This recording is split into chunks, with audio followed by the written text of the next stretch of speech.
Sa taniman ng mais ng isang maliit na bayan sa Midwestern, isang nilalang na kilala bilang Sawtooth Jack na nagigising tuwing Halloween at sinusubukang pumunta sa lokal na simbahan. Alam ng mga lokal na dapat nilang pigilan siya kung ayaw nilang magkaroon ng sakuna, kaya mayroon silang tradisyonal na ritual na inuulit nila bawat taon na tinatawag na The Run.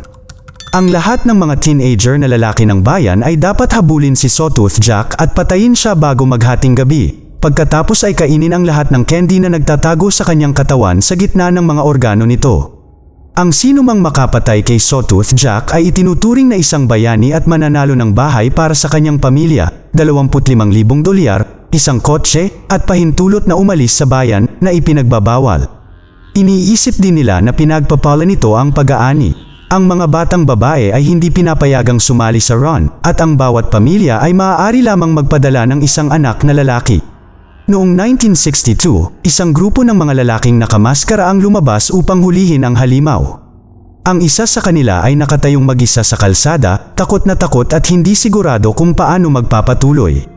Biglang lumitaw si Sawtooth Jack sa kanyang likuran at ang lalaki ay sumisigaw habang siya ay pinapatay.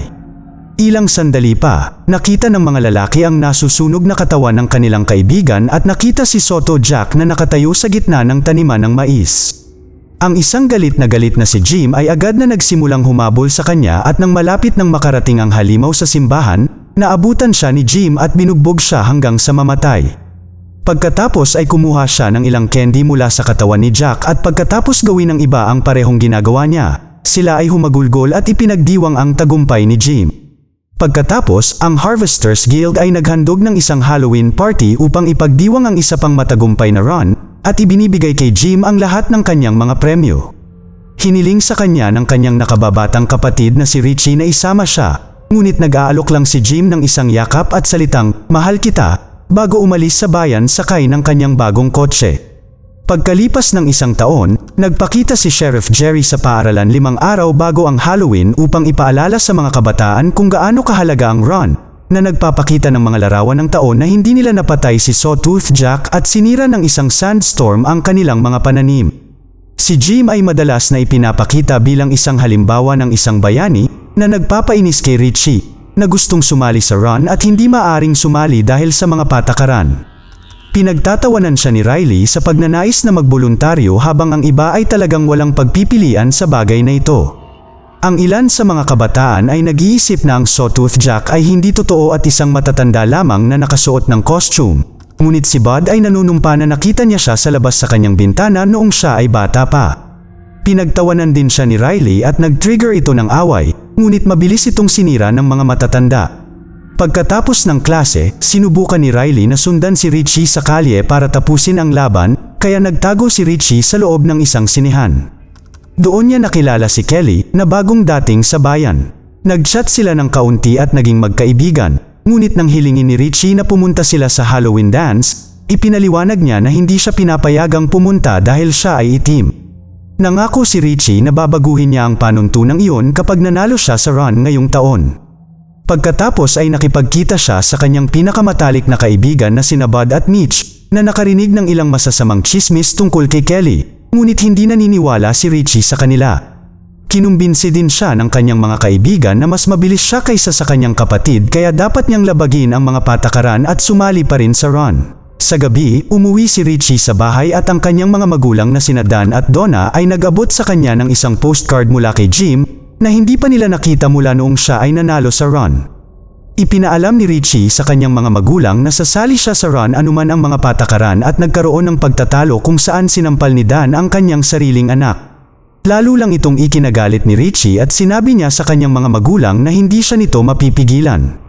Tumakbo siya sa kanyang silid at tumakas sa bintana upang makipagkita sa ex ni Jim at magpalipas ng gabi sa paninigarilyo. Samantala, sa taniman ng mais, ang magsasaka ay lumapit sa isang walang laman na kinatatayuan ng scarecrow at nagpatuloy sa pag-ukit ng isang kalabasa. Pagkatapos ay umakyat siya sa kinatatayuan ng scarecrow na may laman na ngayon.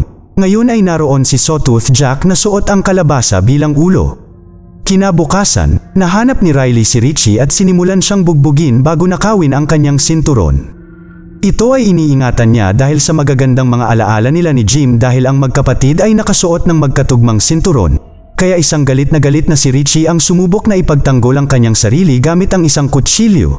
Gayunpaman, si Riley ay binugbog lamang siya muli at umalis. Nagpasya si Richie na umuwi at nakahanap ng sulat mula sa kanyang kapatid sa mailbox. Humingi ng paumanhin si Jim sa hindi pagkontak sa pamilya ng mas maaga at hiniling kay Richie na huwag sumali sa contest dahil kailangan siya ng kanilang mga magulang. Pagod na sa pagtatrato na parang sanggol, nagpasya si Richie na magnakaw ng kotse at umalis ng bayan. Gayunpaman, sa sandaling maabot niya ang bukas na kalsada at tumawid sa tulay, hinarangan siya ni Jerry. Sinubukan ni Richie na tumakas, ngunit halos hindi na siya makaalis ng sasakyan nang patalsikin siya ni Jerry. Nang gabing iyon, ikinulong ng lahat ng mga magulang ang kanilang mga anak sa kanilang mga silid upang hindi sila makatakas at makapagtago upang maiwasan ang pagsali sa run. Hinahampas ng mga lalaki ang mga pinto at dingding sa desperasyon at humingi ng pagkain o pahinga sa banyo, ngunit hindi pinansin ang kanilang mga pagsusumamo. Dapat silang gumugol ng 3 araw sa ganoong paraan, ito ay isang paraan para mabaliw sila at magutom sa run. Nang sa wakas ay dumating ang gabi ng Halloween, nilagyan ng candy ng magsasaka ang Sawtooth Jack at pinutol ang kanyang mga lubad dahil handa na siyang umalis. Sa bayan, ang lahat ng mga kabataan na lalaki ay sa wakas ay pinakawalan upang maaari silang pumunta sa mga lansangan at simulan ang run. Nagising si Richie sa kanyang kwarto at nahanap si Dan na nagsasabi sa kanya tungkol sa isang magandang alok sa trabaho para sa kanyang kinabukasan, ngunit ang run lang ang gusto ni Richie. Parehong sinubukan ni Dan at Donna na pigilan siya sa pag-alis, ngunit ang kanilang mga pagsusumamo ay hindi narinig at si Richie ay umalis ng bahay. Samantala, sumakay ng truck sina Bud, Charlie at Mitch para gawin ang run na may kalamangan. Inakusahan sila ng ilang mga lalaki ng pagdaraya, ngunit mabilis silang tinakot ni Mitch hanggang sa umalis sila. Sa sandaling iyon sa wakas ay sumama sa kanila si Richie, ngunit bago sila makaalis, bumalik ang masamang grupo at sinimulang sirain ang truck. Muli, pinigilan sila ni Mitch at inabala sila ni Richie ng ilang pagkain, pagkatapos ay sa wakas ay nakaalis ang mga lalaki. Sa kanilang paglabas ng bayan, nagsuot sila ng ilang maskara at napansin na pinipigilan ng berdugo ang mga nagugutom na lalaki sa pamamagitan ng pagbabantay na may hawak na sandata. Ang iba pang mga lalaki ay naghagis din ng mga bagay sa truck para sa pagtingin nito bilang pagdaraya. Pagdating nila sa cornfields, karamihan sa grupo ay nasa sabik ngunit si Bud ay natatakot dahil naaalala pa rin niya ang araw na nakita niya si Sawtooth Jack sa labas ng kanyang bintana. Hindi tulad ng kanyang mga kaibigan, ayaw niyang gawin ito. Biglang may nabangga ang truck sa kalsada at kailangan itong ihinto ni Mitch para maiwasan ang pag-crash. Hindi umaandar ang truck kaya lumabas sila at tumingin lamang upang makitang walang laman ang kalsada. Pagkatapos ay napansin nilang may candy malapit sa cornfield at nagmamadaling kainin ito. Iniisip nila na baka nabangga ng truck si Sawtooth Jack at napatay na nila siya. Gayunpaman, napalingon sila dahil sa isang ingay at natuklasan nilang si Sawtooth Jack ay talagang naghihintay sa gitna ng field. Tumakbo ang mga lalaki patungo sa kanya, ngunit sa loob lamang ng ilang segundo, pinatay ng halimaw sina Charlie at Bud. Nang sinubukang hanapin ni Mitch ang mga bangkay, napatay din siya. Pagkatapos, tinitigan ni Sawtooth Jack si Richie at umungol sa kanya, dahilan para tumakbo ang bata palayo. Hindi siya tumitigil hanggat hindi niya nahahanap ang bakanteng kinatatayuan ng Scarecrow at laking gulat niya nang makita si Kelly doon, na lumalabag sa mga patakaran tulad niya. Sa gulat ni Richie, nakita rin nila si Bud na tumatakbo. Lumalabas na nagpanggap lamang siyang patay upang makaalis dito at nagmamadali siyang bumalik sa bayan. Gayunpaman, nang subukan niyang pumasok sa kanyang sariling bahay, hindi siya pinapasok ng kanyang mga magulang at sinabihan siyang maging lalaki dahil kailangan nila ng pera. Habang iniisip kung ano ang gagawin, biglang nilapitan ni Sawtooth Jack si Bud kaya nagsimula siyang tumakbo hanggang sa makakita siya ng shelter kung saan nagtatago ang ilang mga lalaki. Gusto nilang singilin siya ng aktwal na pera para makapasok siya, ngunit walang dala si Bud sa ngayon.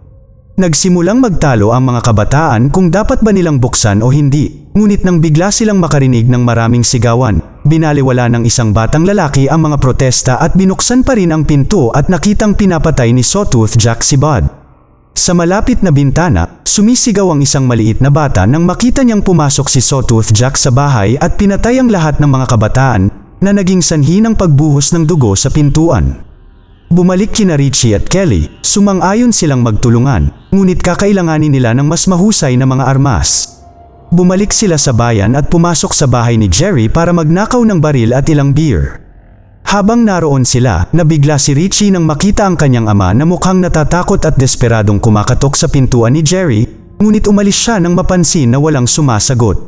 Habang hinahanap ni Dan si Jerry sa bahay ng isang kapitbahay, ninakaw din ni Richie at Kelly ang sasakyan ng pulis. Sa oras na si Jerry ay lumabas upang sumigaw kay Dan, ang mga kabataan ay nagmamaneho palayo at nagawa lamang niyang barilin ang bintana ng kotse. Narinig ni Richie at Kelly ang isang ulat sa radyo ng kotse tungkol sa halimaw na nakita sa downtown kaya pumunta sila doon. Sa pangunahing kalye, naganap ang kaguluhan nang pumasok ang mga kabataan sa mga tindahan upang nakawin ang lahat ng pagkain na mahahanap nila. Sinubukan ng berdugo na ipagtanggol ang kanyang negosyo at pumatay pa nga ng ilang lalaki, ngunit dinaig nila siya at binugbog hanggang mamatay bago nakawin din ang kanyang karne. Kinilabutan sina Richie at Kelly sa kanilang nakikita, ngunit bago sila makaalis, natagpuan sila ni Riley, na pinagtatawanan si Kelly sa pagiging isang babae sa run at gumagamit ng slur upang tukuyin ang kanyang balat. Sinunggaban ng barkada ni Riley si Kelly, ngunit sa wakas ay nagalit si Richie at tumayo para sa kanyang sarili at binugbog ang magkabilang lalaki bago sila pinagbantaan ng baril. Kinuha ni Kelly ang pagkakataong tamaan din sila ng pamalo at bago sila umalis, binawi ni Richie ang kanyang sinturon. Samantala, ang iba pang mga lalaki ay nagsisimula na talagang mawala sa sarili at nagawa pang patayin ang mga kasama. Di nagtagal, nakita ni Sawtooth Jack ang tatlong tao na gumagala at muling umatake. Hindi kalayuan doon, sinabi ni Richie kay Kelly ang masasamang mga sabi-sabi na narinig niya tungkol sa kanya at sinabing hindi siya naniniwala sa mga ito. Ngunit kinumpirma ni Kelly na sinunog niya ang kamalig ng isang matandang lalaki dahil siya ay isang racist prick. Ibinahagi ni Richie na namimiss niya ang kanyang kapatid at wala silang narinig mula sa kanya maliban sa paminsan-minsang postcard na dumadating, at inamin ni Kelly na patay na ang kanyang mga magulang. Naputol ang kanilang pag-uusap nang makarinig sila ng isa pang ulat sa radyo, tila nakita si Sawtooth Jack sa Oak Street. Ang dalawa ay pumunta sa direksyon na iyon nang hindi nalalaman na ang ulat ay peke at si Jerry ay nagse-set up ng isang bitag. Sa sandaling makarating sila sa Oak Street, nakakita sila ng isang estatwa na puno ng dugo bago lumitaw ang Sawtooth Jack sa harap nila. Nagmamadali si Richie na harapin ang halimaw, ngunit natigilan siya nang mapansin niyang suot niya ang sinturon ng kanyang kapatid na si Jack. Namagitan si Kelly sa nilalang gamit ang kanyang club, ngunit inampas siya ni Sawtooth Jack at nawala habang sinusuri siya ni Richie.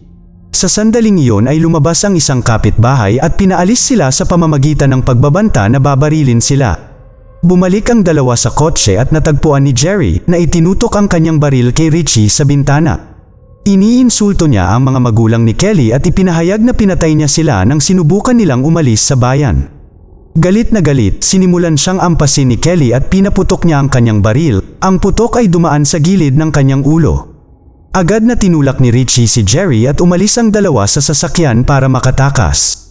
Pansamantala, pumunta si Sawtooth Jack sa lumang bahay ni Jim at nakita ang lahat ng mensahe sa dingding mula sa 3 araw na ikinulong si Jim sa kanyang silid bago ang run. Naiinis sa mga nakikita, sinunog ng halimaw ang buong gusali. Hindi kalayuan doon, nakipagkita si Dan kay Jerry at sinabi sa kanya na hindi niya ito magagawa. Gayunpaman, sinisigawan siya ni Jerry na nagpapaliwanag na noong taon na hindi nila ginawa ang ritual, nawalan siya ng isang minamahal na kamag-anak, kaya ang bayang ito ay kailangang maging matapang at gawin ang dapat gawin.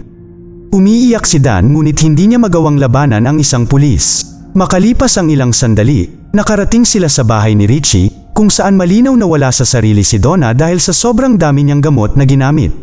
Nagsimulang magtanong si Richie tungkol sa mga naunang nanalo, at lahat sila ay may katulad na hinaharap, maaaring malayo na sila at hindi nakipag-ugnayan sa kanilang mga pamilya, o namatay sila sa mga aksidente. Dahil sa paghihinala, nahulaan ni Richie na si Donna ang sumulat ng mga postcard at mga mensahe, hindi si Jim. Nagmamakaawa siya sa kanyang ina para sa katotohanan, ngunit sinabi ni Donna na dapat itong matapos at sa halip ay ginawa ang hindi dapat gawin. Ang kanyang mga salita ay nagpapatunay sa mga hinala ni Richie, ang mga nanalo ay hindi namumuhay ng isang magandang buhay sa isang lugar na magarbo, sila ay isinasakripisyo upang ang Sawtooth Jack ay makabalik sa kanilang mga katawan sa susunod na taon. Gustong umalis ni Kelly sa bayan ngunit tumanggi si Richie, sinabing kailangan niyang tapusin ito. Sa downtown, nataranta ang mga lokal sa malaking sunog sa lumang bahay ni Jim. Si Jerry ay nilapitan ni Riley na nagsabi sa kanya na nakita niya ang sawtooth jack sa malapit, kaya hinila siya ni Jerry sa kotse at ibinigay sa kanya ang kanyang baril na may pag-asang gawin siyang panalo sa taong ito. Si Richie at Kelly ay pumunta sa simbahan upang hintayin si Sawtooth Jack at nagulat sila nang makita si Dan sa loob. Nagsimula ang isang pagtatalo habang tinawag ni Richie na halimaw ang kanyang ama, ngunit nanumpa si Dan na walang alam ang mga magulang hanggang sa manalo ang kanilang anak.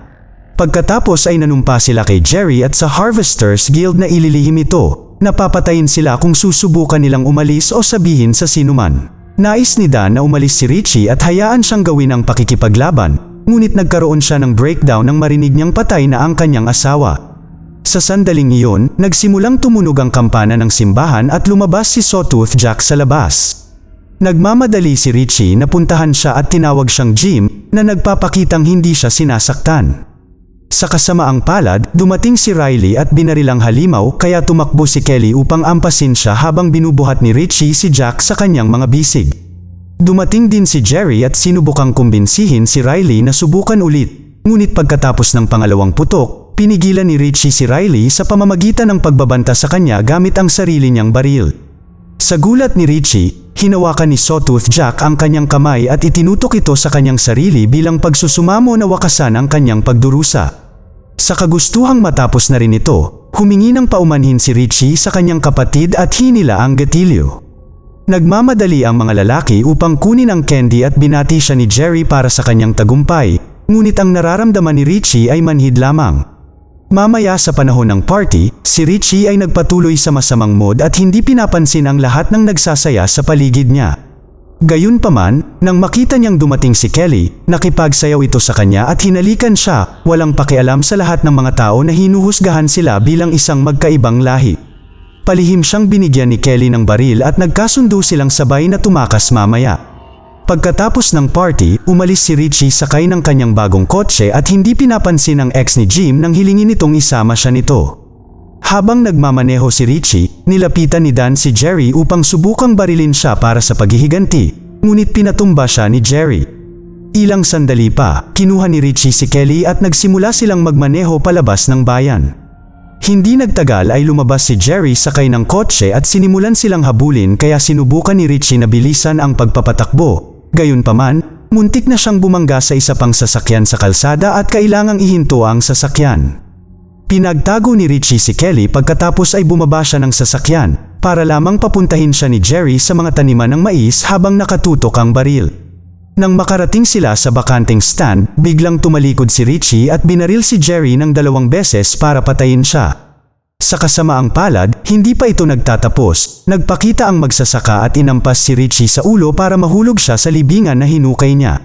Inilabas ni Richie ang kanyang kutsilyo at humingi ng awa, ngunit binali ng magsasaka ang kanyang kamay at pagkatapos ay sinimulan siyang ilibing ng buhay. Pagkatapos niyang matapos, umalis ang magsasaka na nagpapakitang nakasakay siya sa sasakyan na humarang sa kotse ni Richie. Nang matiyak niyang nag-iisa na siya, sa wakas ay lumabas si Kelly sa pagtatago at natagpuan ni Dan na nagsabi sa kanya na kunin ang pagkakataong ito upang umalis sa bayan. Umiiyak sa kanyang puso, nakatakas si Kelly nang walang anumang pagkagambala. Pagkalipas ng 1 taon, hinukay ng magsasaka ang katawan ni Richie at inihanda ang kalabasa, na dahan-daang naging bagong ulo ng Sawtooth Jack ng batang lalaki. Sa gabi ng Halloween, nagpakita si Dan at pinalaya ang halimaw na tinatawag pa rin siyang Richie. Nang magpakita ang magsasaka, pinatay siya ni Dan at pagkatapos ay sinabihan ang kanyang napakapangit na anak na sunugin ang buong bayan. Mag-subscribe para sa higit pang mga video na tulad nito, i-on ang notification at mag-iwan ng like para matulungan ang aming channel. Salamat sa panunood.